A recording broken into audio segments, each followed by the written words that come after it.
Hey folks, how's it going? This is Mr. Murray coming to you with a Course 1 Honors Due Now for Wednesday, April 1st, 2020. Alright, this is stemming off what we did yesterday when we introduced solving by roots. If you haven't seen that lesson, I need you to go back and take a look at it before you try this one so we know that you're on good footing to do this. What we're going to do, we're going to pause the video. We're going to try to solve these three equations, okay? And then when you're ready, unpause and I'll show you what I got.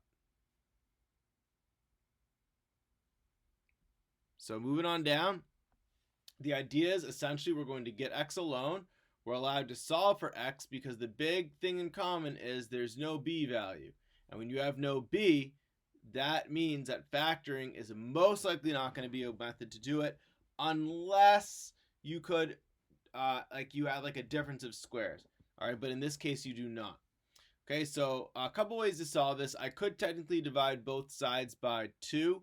What I'm going to do is I'm going to add 18 to both sides. So I get 2x squared is 18. I'm then going to divide by 2. And then I'm going to take the square root of both sides. That gets rid of the x squared and the square root of 9.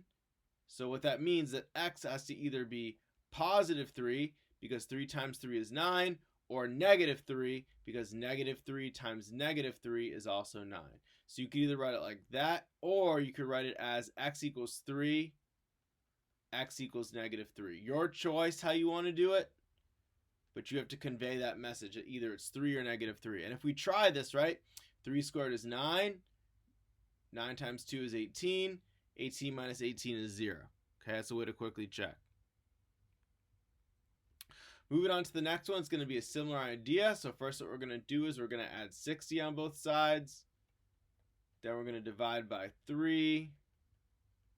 And then we're going to take the square roots. Okay, and this is just going to be a little bit harder because we need to break down 20. So that's 2 square root 5.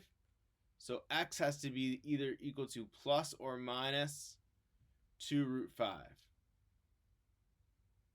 Okay? And if we square 2 root 5, we do 2 root 5 times 2 root 5. The 2's come together and make 4.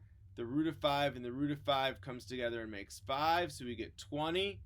20 times 3 is 60. 60 minus 60 is 0. So we know that checks out. I'll check that as well. All right, alternatively, you could say x equals 2 root 5, and you could say x equals negative 2 root 5. Either one of these are equivalent, so they would be acceptable answers. Lastly, I thought I'd throw this one in because this one actually looks oddly a lot like not completing the square. I meant to say vertex form, right?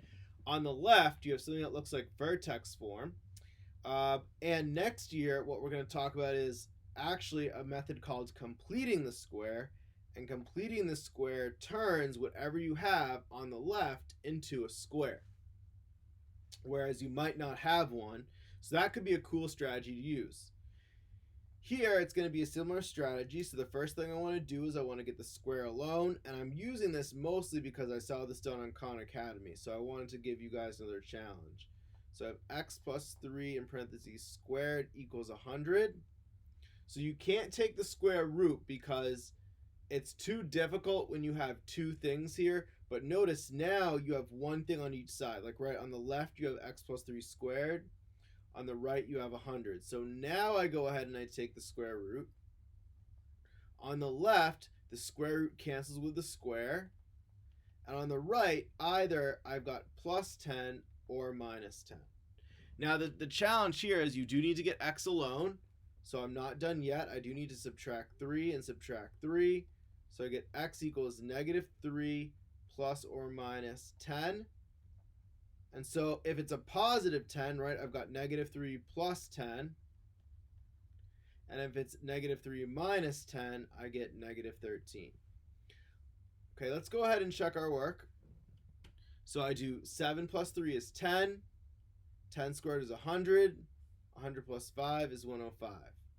Negative 13 plus 3 is negative 10. Negative 10 squared is 100.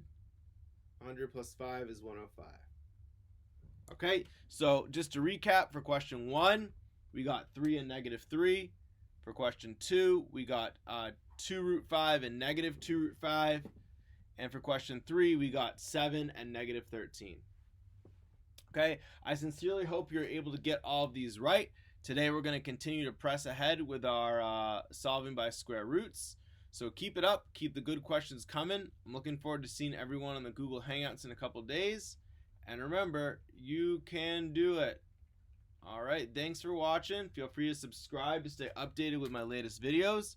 Don't forget to love math, and have a wonderful day.